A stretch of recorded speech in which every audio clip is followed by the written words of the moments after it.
अथ नवमोऽध्यायः। नौवां अध्याय।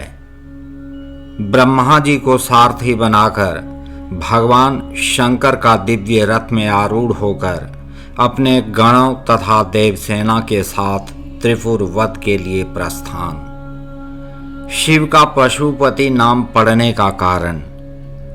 सनत कुमार बोले, इस प्रकार के महादिव्य तथा अनेक आश्चर्यों से युक्त रथ में वेद रूपी घोड़े जोतकर ब्रह्मा जी ने उसे शिवजी को समर्पित किया। इसे शिवजी को अर्पण करके उन्होंने विष्णु आदि देवगणों के सम्माननीय देवेश शिवजी से बहुत प्रार्थना करके उन्हें रथ पर बैठाया। तब समस्त रथ सामग्रियों से संपन्न उस दिव्य रथ पर सर्वदेवमय महाप्रभु शंभु आरूढ़ हुए। उस समय ऋषि, देवता, गंधर्व, नाग, ब्रह्मा, विष्णु तथा समस्त लोकपाल उनकी स्तुति करने लगे। गान में प्रवीण अप्सराओं से घिरे हुए वरदायक शिवजी उस सारथी ब्रह्मा की ओर देखते हुए शोभित होने लगे। सर्वलोकमय उस निर्मित रथ पर सदा शिव के चढ़ते ही वेद रूपी घोड़े सिर के बल पृथ्वी पर गिर पड़े, जिससे पृथ्वी तथा सभी पर्वत चलायमान हो गए और शेष नाग भी उस भार को सहने में असमर्थ होने के कारण कंपित हो उठे। तब पृथ्वी को धारण करने वाले भगवान शेष वृषेंद्र का रूप धारण कर क्षण मात्र के लिए उस रथ को उठाकर स्थापित करने लगे, किंतु रथ पर आरूढ़ शिवजी के परम तेज को सहन करने में असमर्थ वृषेंद्र भी घुटनों के बल पृथ्वी पर गिर पड़े। तब हाथ में लगाम पकड़े हुए ब्रह्मा जी ने शंकर जी की आज्ञा से घोड़ों को उठाकर रथ को व्यवस्थित किया।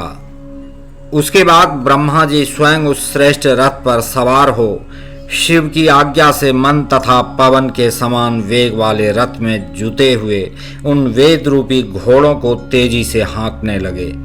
शिवजी के बैठ जाने पर वह रथ उन बलवान दानवों के आकाश स्थित तीनों पुरों को उद्देश्य करके चलने लगा। उस समय देवगणों की ओर देखकर कल्याण करने वाले भगवान रुद्र ने कहा, हे श्रेष्ठ देवताओं, यदि आप लोग मुझे पशुओं का अधिपति बना दें तो मैं असुरों का वध करूं। देवताओं तथा अन्य लोगों के पृथक पृथक पशुत्व की कल्पना करने पर ही वे दैत्य श्रेष्ठ वध के योग्य हो सकते हैं, अन्यथा नहीं। सनत कुमार बोले, उन बुद्धिमान देवाधिदेव के इस वचन को सुनकर सभी देवता पशुत्व के प्रति शंकित होकर दुखित हो गए। तब देवाधिदेव अंबिकापति शंकर देवताओं का भाव जानकर हंसते हुए उन देवताओं से कहने लगे। शंभु बोले, हे देवगणों, पशु भाव को प्राप्त होने पर भी आप लोगों का पाप नहीं होगा। मेरी बात सुनिए और उस पशु भाव से अपने को मुक्त कीजिए। जो इस दिव्य पाशुपत व्रत का आचरण करेगा वह पशुत्व से मुक्त हो जाएगा। मैंने आप लोगों से सत्य प्रतिज्ञा की है। हे श्रेष्ठ देवताओं, जो अन्य लोग भी मेरे पाशुपत व्रत का आचरण करेंगे वे पशुत्व से मुक्त हो जाएंगे, इसमें संशय नहीं है। जो निष्ठा पूर्वक 12 वर्ष, 6 वर्ष अथवा 3 वर्ष तक मेरी उपासना करेगा वह पशु भाव से छूट जाएगा। इसलिए हे श्रेष्ठ देवताओं, यदि आप लोग इस श्रेष्ठ एवं दिव्य व्रत का आचरण करेंगे तो पशुत्व से मुक्त हो जाएंगे, इसमें संदेह नहीं है। सनत कुमार बोले, उन परमात्मा महेश्वर का यह वचन सुनकर ब्रह्मा, विष्णु आदि देवगणों ने कहा, ऐसा ही होगा। इसलिए हे वेद व्यास, देवता एवं असुर सभी उन प्रभु के पशु हैं और पशुओं को पाश से मुक्त करने वाले रुद्र भगवान शंकर पशुपति हैं। तभी से उन महेश्वर का यह कल्याणप्रद पशुपति नाम भी सभी लोकों में प्रसिद्ध हुआ। उसके बाद सभी देवता तथा ऋषि प्रसन्नतापूर्वक जय जयकार करने लगे। स्वयं देवेश, ब्रह्मा, विष्णु एवं अन्य लोग भी बहुत प्रसन्न हुए। उस समय उन परमात्मा का जैसा अद्भुत रूप था, उसका वर्णन सैकड़ों वर्षों में भी नहीं किया जा सकता। इस प्रकार के स्वरूप वाले, सबके लिए सुखदायक अखिलेश्वर महेश तथा महेशानी त्रिपुर को मारने के लिए चल पड़े। जिस समय देवाधिदेव उस त्रिपुर का वध करने के लिए चले, उस समय सूर्य के समान तेजस्वी इंद्र आदि सभी देवता उत्तम हाथी, घोड़े, सिंह, रथ तथा बैल पर सवार हो उनके पीछे पीछे चले।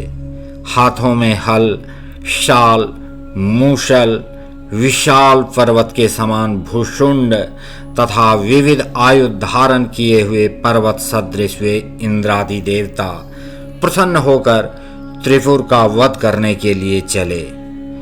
उस समय अनेक प्रकार के आयुधों से युक्त तथा परम प्रकाशमान इंद्र, ब्रह्मा, विष्णु आदि देवता महोत्सव मनाते हुए तथा शिव जी की जय जयकार करते हुए उन महेश्वर के आगे आगे चल रहे थे।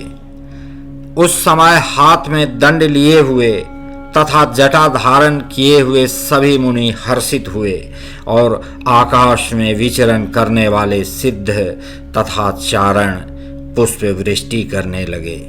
हे ब्राह्मण श्रेष्ठ, जो सभी गणेश्वर तीनों पुरों को जा रहे थे, उनकी संख्या बताने में कौन समर्थ है, तथापि मैं कुछ को कह रहा हूँ। गणेश्वरों और देवगणों के साथ सभी गणों से श्रेष्ठ भृंगी विमान पर चढ़कर महेंद्र के समान त्रिपुर का वध करने के लिए चला।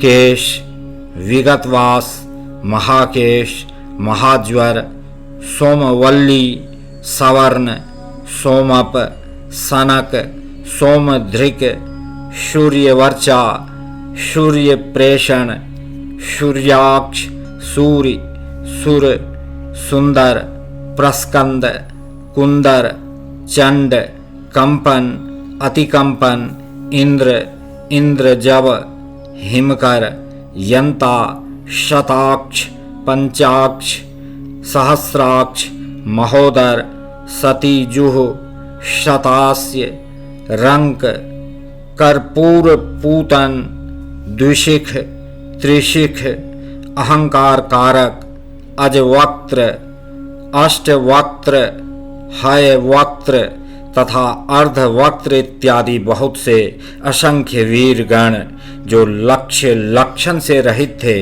वे शिवजी को घेर कर चले।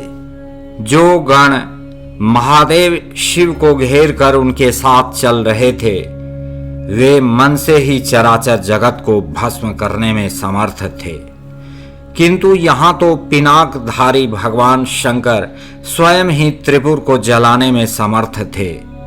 उन शंभु को रथ, बाण, गणों तथा देवताओं की क्या आवश्यकता थी, किंतु हे व्यास, हाथ में पिनाक धारण किए हुए अपने गणों तथा देवताओं के साथ दैत्यों के उन तीनों पुरों को जलाने के लिए जा रहे थे। यह उनकी अद्भुत लीला है।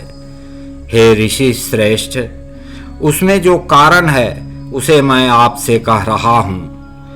दूसरों के पापों का नाश करने वाले उन्होंने अपने यश का त्रिलोकी में विस्तार करने के निमित्त ऐसा किया, और दूसरा यह भी कारण है कि दुष्टों के मन में यह विश्वास हो जाए कि सभी देवगणों में शिवजी से बढ़कर अन्य कोई नहीं है।